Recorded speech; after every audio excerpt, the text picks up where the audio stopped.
여호와께서 욥의 곤경을 돌이키시고, 이런 제목으로 욥기 강해를 이어가겠습니다. 하나님 앞에서 자신의 죄를 깨달은 욥은 이제 회개와 더불어서 회복의 절차를 밟아가고 있었습니다.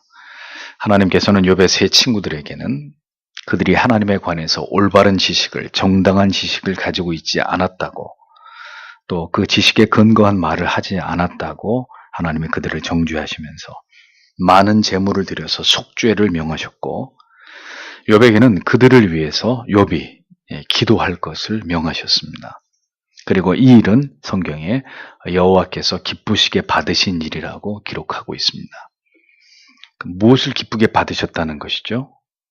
먼저는 그들이 죄를 회개한 것이고, 욥도 그 친구들도 하나님 앞에서 모두 자신들의 죄를 자복하고 회개한 것에 대해서 하나님이 기뻐하신 것이죠.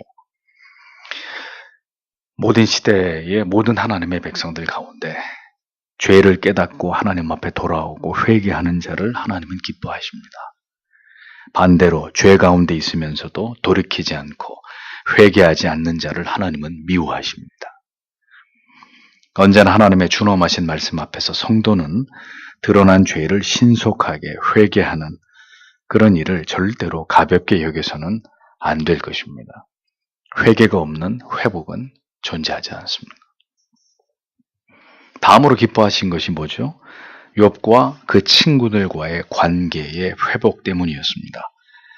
욥에게 뭘 잘못했는지를 깨달은 친구들과 그들을 위해서 기도하는 욥의 모습을 하나님이 기뻐하셨습니다.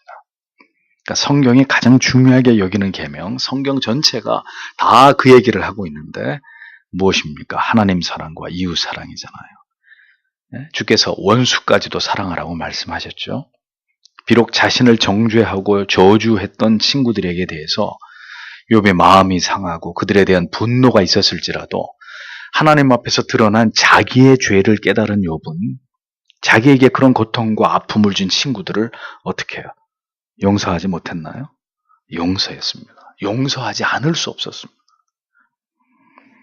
하나님의 은혜는 언제나 나의 죄악됨을 깊이 깨닫게 하시고 자신의 죄악됨을 깨달은 자는 반드시 타인의 죄와 허물을 용서하게 되는 자리로 나아가게 되어 있는 것입니다.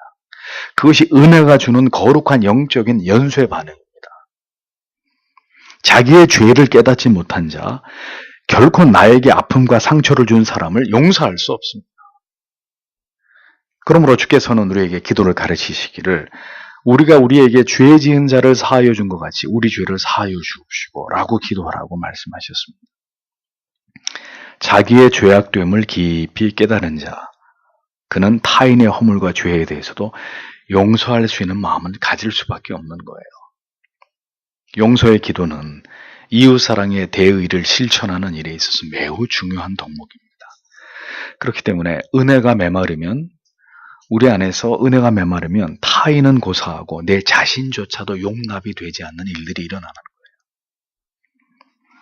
그런데 은혜가 충만하게 부어지고 그 하나님 앞에서 한없이 내 자신이 부족한 존재라는 것에 대한 자각이 계속될 때 어떻게 됩니까?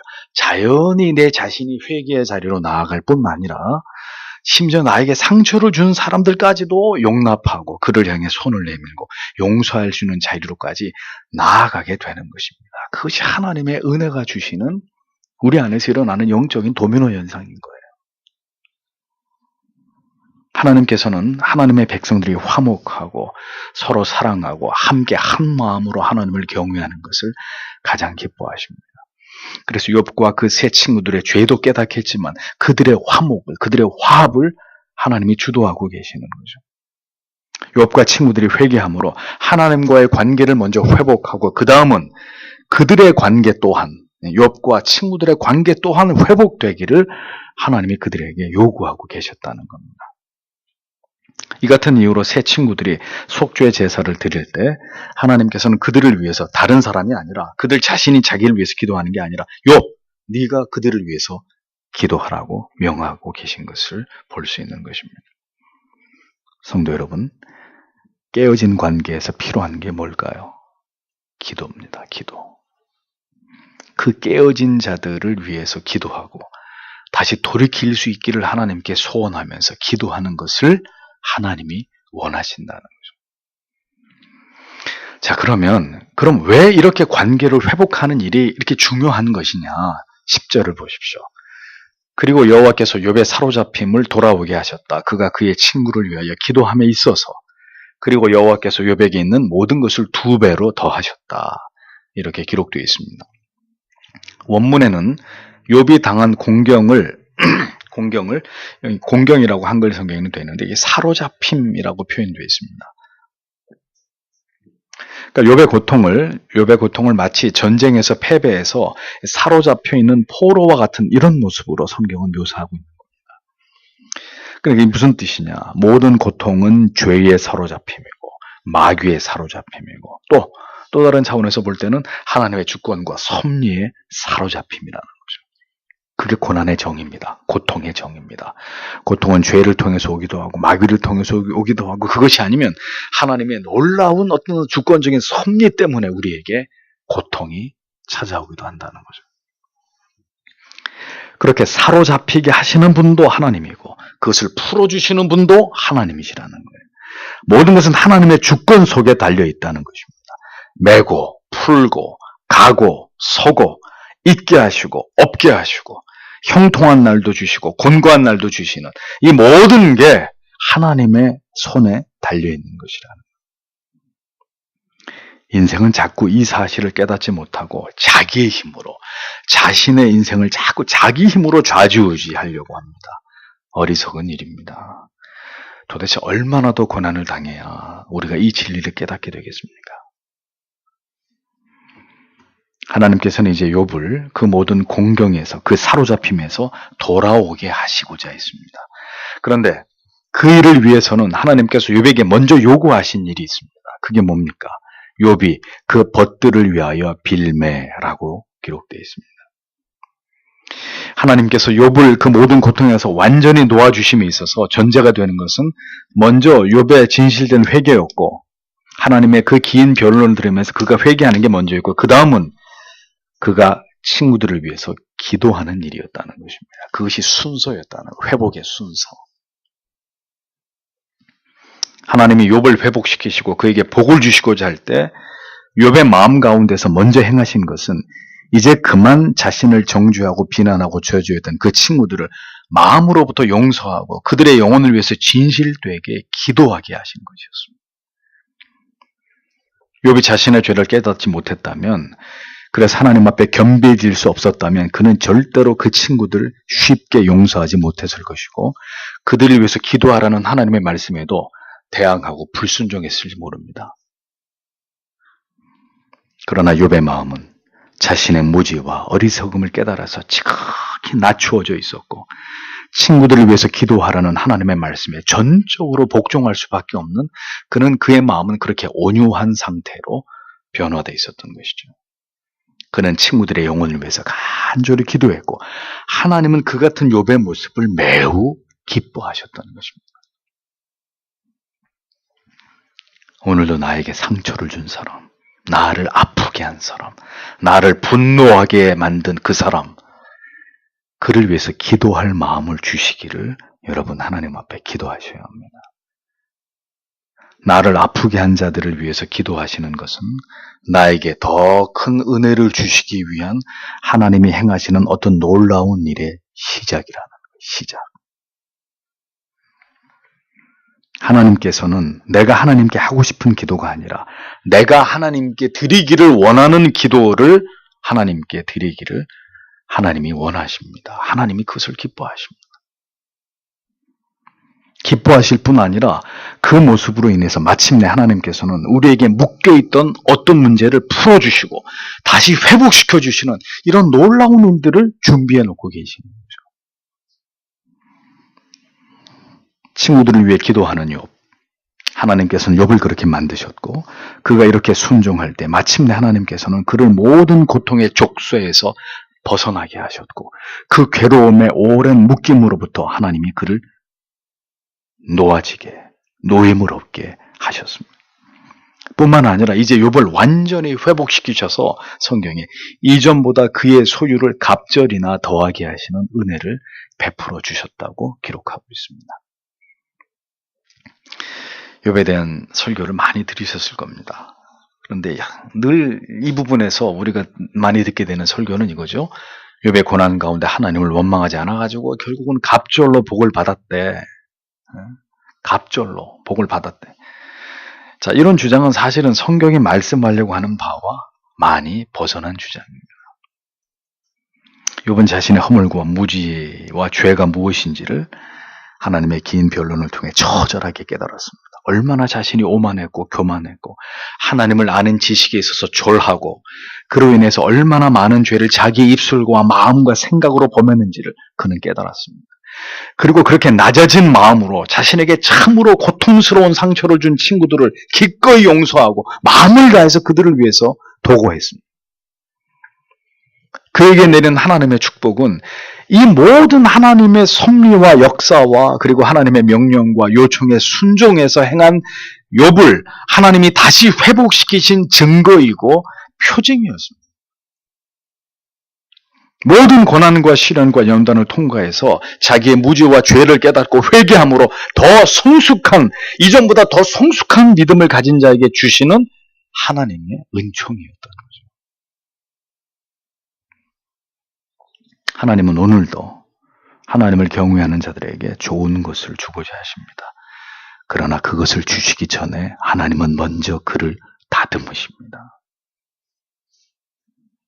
그를 만들어 가십니다. 하나님이 원하시는 모습으로 그를 고쳐 가십니다. 자기의 무지와 죄를 깨닫게 하고 회개케 하시고 막힌 사람과의 관계를 회복하게 하십니다. 하나님이 원하시는 모습으로 서게 먼저 만드십니다.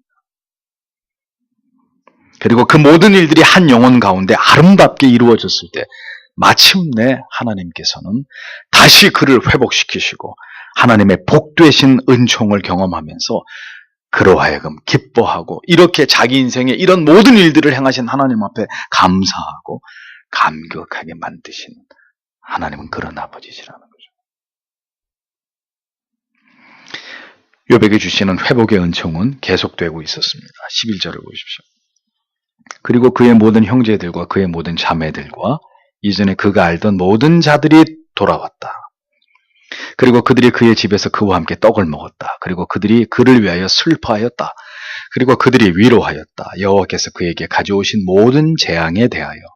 그리고 각 사람이 그에게 금 조각 하나, 그리고 각 사람이 금고리 하나를 주었다. 이렇게 성경에 기록되어 있습니다. 여러분 보십시오.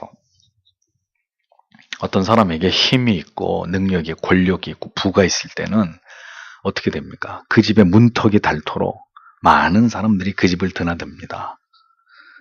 그런데 하루아침에 그 모든 걸 다 잃어버리게 되면 사람들의 발걸음도 다 순식간에 다 끊어져 버립니다. 심지어는 그렇게 고난을 당하는 모습을 보고 조롱하고 정죄하고 옛날에는 굽신거리고 옛날에는 어떻게 살아도 잘 보려고 하던 사람들이 아이 그 잘됐다 저놈의 인생 조롱하고 정죄하고 저주하고 비난하고 그런 사람들까지 생겨납니다. 욥의 경우가 그랬다는 거죠. 친한 벗들은 다 자기를 정죄하고 비난했고 가까운 가족들, 친족들 다 뿔뿔이 떠나버렸습니다. 다 돌아보지도 아무도 욥이 이렇게 됐는데 욥의 세 친구 빼고는 욥에게 찾아와서 위로하는 이가 아무도 없었. 자기 피를 나눈 형제지간에도 찾아오는 사람이 없었던 거죠.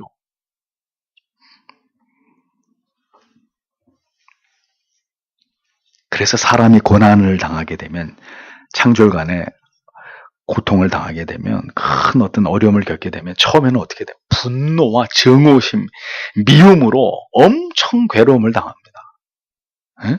사람들에 대한 배신감과 고독에 몸소리를 칩니다. 어떻게 너희들이 나한테 이럴 수가 있어? 그것 때문에 온통 밤에 잠을 이루지 못하고 그 분노 때문에 견디지를 못하는 거예요. 어떻게 세상이 나한테 이럴 수가 있냐? 모두가 왜 나한테 다? 그것 때문에 너무너무 고통을 받습니다. 그리고 그 시간이 지나갑니다. 그 시간이 지나가요. 그럼 어떻게 돼요? 정직하게 자기를 돌아보면서 자기를 깊이 들여다보는 시간을 갖게 됩니다. 그럼 어떻게 되죠? 이제 사람들에게 대한 원망도 분노도 사그러듭니다. 이제는 깊이 자신 안에서 모든 문제의 원인을 찾을 수 있을 정도로 고난을 통해서 그는 깊어지고 성숙해지는 것입니다. 그래서 우리가 고난 가운데로 들어갈 때 하나님께서는 모든 관계를 끊어지게 하십니다. 절대 고독 속으로 우리를 초대하십니다.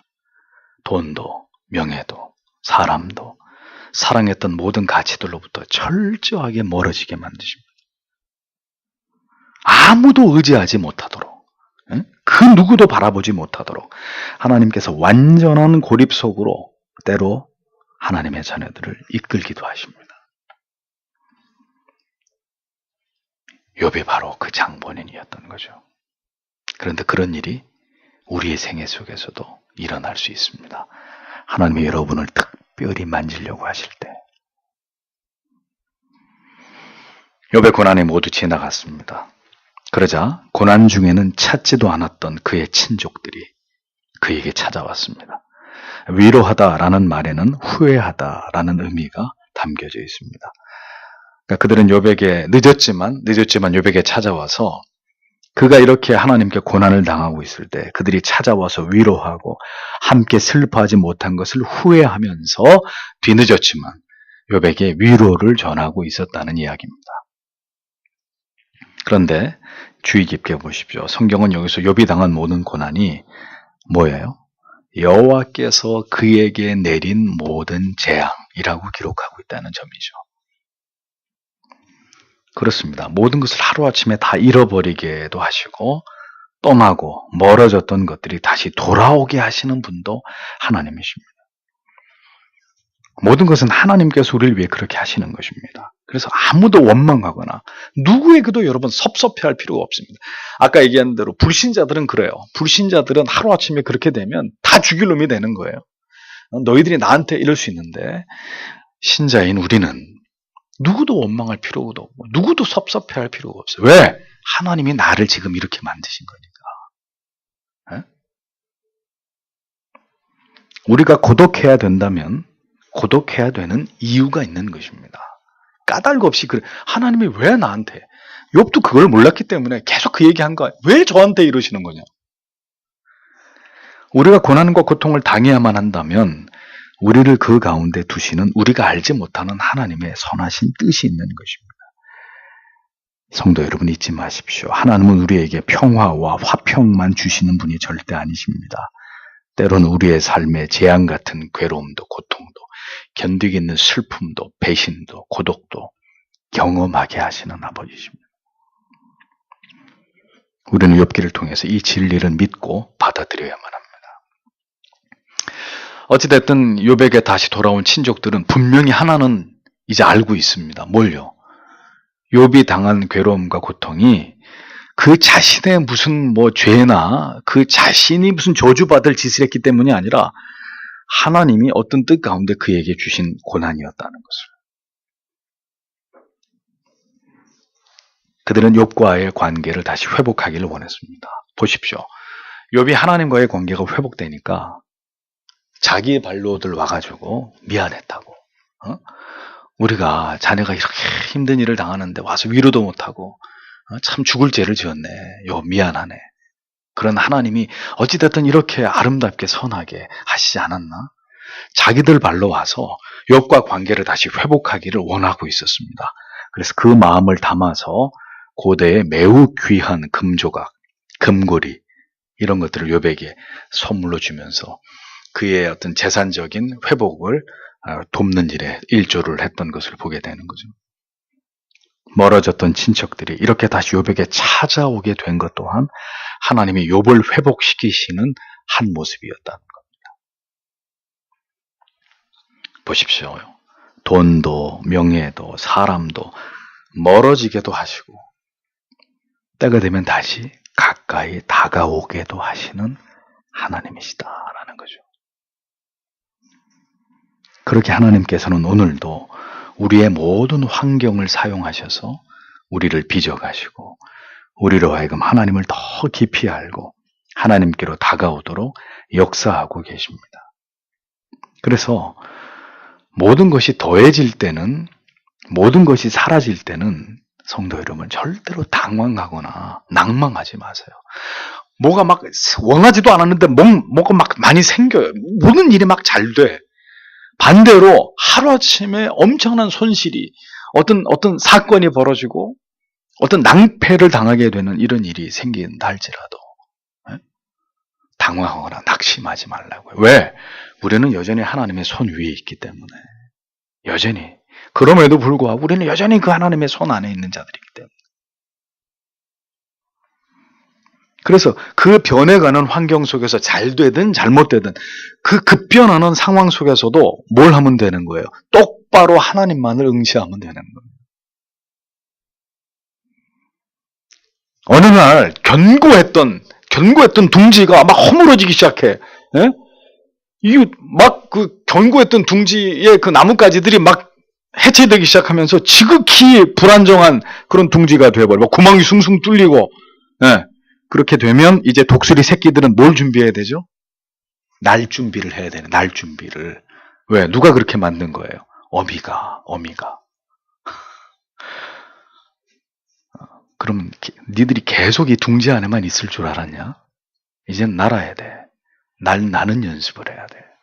그래서 어미가 둥지를 해체시키는 거예요. 그리고 떠다 밀어버리는 거죠. 어미가 잡아가지고 벼랑 끝으로 내동댕이를 치는 거예요. 그러면 새끼들이 이제 죽을 힘을 다해가지고, 생전에 그런 것을 안 해봤는데 죽을 힘을 다해서 날갯짓을 합니다.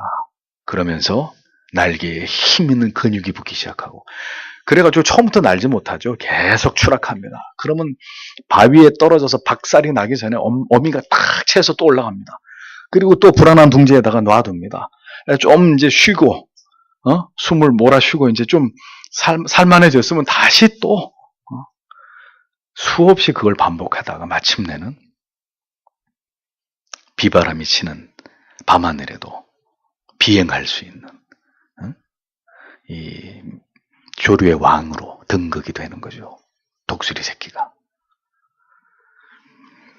하나님께서 평안의 날들을 거두어 가시고 우리에게 여러 가지 크고 작은 고난을 통해서 어렵고 힘겨운 날들을 시작하실 때 우리는 모두 하나님께 집중해야 될 필요가 있습니다. 이 모든 일들이 우리에게 찾아온 그 깊은 이유를 깨달아서 온 마음을 다해서 하나님 앞으로 나아가야 합니다. 잊어버리지 마십시오. 항상 힘든 날들만 계속되는 게 아닙니다. 또 항상 평안의 날들만 계속되는 것도 아닙니다. 모든 날들은 우리가 하나님의 사람들로 세워져 가는 동안에 모두 필요한 날들입니다. 하나님의 주권과 섭리 속에서 선을 이루어 가시는 모든 과정들일 뿐입니다. 더 이상 환경 때문에, 사람 때문에 힘들어하지 않기를 바랍니다. 힘이 드시더라도 그 가운데서 오직 주님만을 바라보고, 하나님 무엇을 저에게 말씀하시기 위한 것입니까? 저에게 무엇을 깨닫게 하시기 위함입니까? 제가 이 상황에서 어떻게 하나님께 반응하고 변화되고 어떤 모습으로 하나님 앞에 나아가기를 원하십니까? 하나님께 물으면서 그 모든 시간을 통해서 우리의 신앙의 내공이 더욱 다져지는 그런 은혜를 여러분들이 구하셔야 되는 거죠. 고난 속에서 더 깊이 하나님께 몰입하는 그런 믿음이 우리에게 있어야 할 것입니다. 결국은 우리로 하여금 그 하나님의 놀라우신 섭리와 사랑 때문에 감격의 눈물을 흘리게 하실 그분이 바로 우리 아버지십니다. 오늘도 그 하나님을 바라보고 의지하면서 넉넉히 모든 어려움의 날들을 이겨나가시는 성도님들이 다 되시기를 주님의 이름으로 축복합니다. 기도하겠습니다.